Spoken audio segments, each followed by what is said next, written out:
Sabe aquela sensação de clamar por algo, de pedir ajuda, uma direção, e a única coisa que a gente sente de volta é silêncio?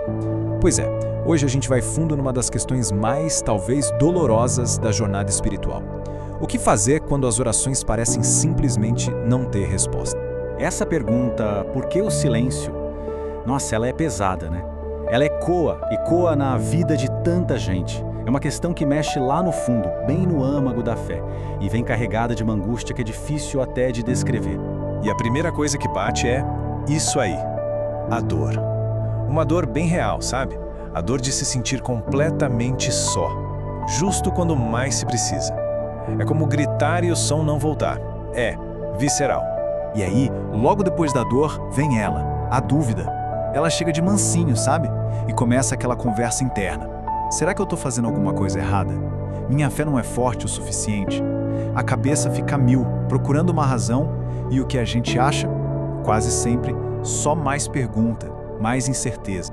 E o golpe final, muitas vezes, é esse sentimento aqui, o abandono. É aquela impressão de que, pronto, a conexão se foi.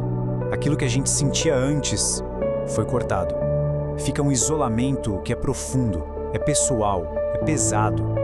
Agora presta atenção nisso, porque é muito importante. Sentir tudo isso, a dor, a dúvida, o abandono e questionar, isso não é falta de fé, de jeito nenhum. Pelo contrário, faz parte, é uma parte super humana e autêntica da caminhada. O primeiro passo para a gente entender o que está acontecendo é aceitar que esses sentimentos são válidos. Beleza, então. Vamos começar a desvendar isso. A gente chamou essa primeira parte de o grito no vazio, porque, bem, é exatamente essa sensação, né? E o que é essa experiência, na prática? É exatamente isso aqui. É a gente orar e não ver nenhuma resposta aparente. É pedir ajuda e nada. É ter que encarar aqueles momentos super difíceis, sentindo uma solidão imensa. É, no fim das contas, a sensação de que ninguém está ouvindo, de que as palavras estão se perdendo no vento. Mas e se a gente estivesse olhando para isso do jeito errado? E se essa primeira impressão, essa dor toda, não for a história completa? É aqui que a gente entra no ponto central da nossa conversa.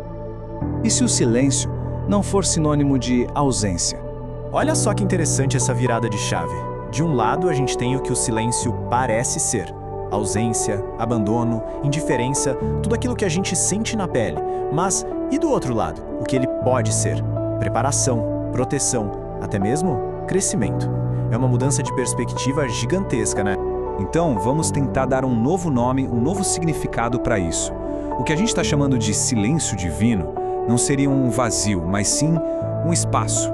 Um espaço com intenção, sabe? Um período que, nossa, é super difícil, mas que talvez tenha um propósito que a gente simplesmente não consiga enxergar agora. Ok, tempo de preparação, mas como assim? O que isso quer dizer na prática? Essa ideia, na verdade, é bem antiga. Se a gente olhar para várias narrativas, inclusive bíblicas, a gente encontra um padrão que se repete. Quase sempre, antes de algo muito grande acontecer, de uma transformação gigante, existe um período de silêncio, de espera. É como se o silêncio fosse aquela calmaria que vem antes de uma grande mudança. Mas esperar para quê? Qual o propósito disso tudo? Bom, a ideia é que essa espera serve para algumas coisas. Primeiro, para fortalecer a fé. Ela deixa de ser uma fé que precisa de resposta toda hora e vira uma confiança mais sólida. Segundo, amadurece o nosso caráter, né? A gente aprende a ter mais paciência, mais resiliência e, por fim, transforma a nossa visão. A gente começa a enxergar as coisas, os problemas, de um jeito totalmente novo. E essa frase aqui, ela é o centro de tudo.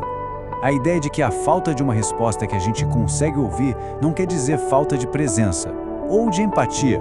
A crença é que o cuidado continua ali, sabe? Mesmo que de um jeito silencioso, que a gente não consiga ver. E tudo isso nos traz para a nossa última parte, que é talvez a mais cheia de esperança. A gente vai mudar um pouco o foco. Em vez de ficar buscando respostas, vamos falar sobre confiar na promessa da presença. A grande esperança aqui é que esse tempo de silêncio não dura para sempre. Uma hora a clareza vem, as respostas chegam. O ponto é que, muitas vezes, elas vêm de um jeito que a gente nunca imaginou. Por isso é preciso estar com o coração e a mente abertos. E chegamos ao coração da nossa conversa. Talvez a grande promessa da fé não seja ter tudo respondido na hora, do jeitinho que a gente quer. Talvez a promessa maior seja outra, a de uma presença constante. A promessa de que, não importa o que aconteça, a gente nunca está caminhando só.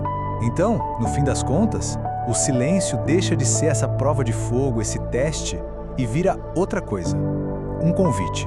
Um convite para confiar mais fundo. Para confiar além do que os olhos podem ver. Para se apoiar nessa presença que, no fundo, a gente acredita que nunca nos deixa. E a gente termina com essa pergunta para ficar ecoando. E se todo esse silêncio que tanto nos angustia for, na verdade, um convite? Não um ponto final, mas um ponto de partida para uma conexão ainda mais profunda. Fica aí a reflexão. Muito obrigado pela companhia e a gente se encontra na próxima.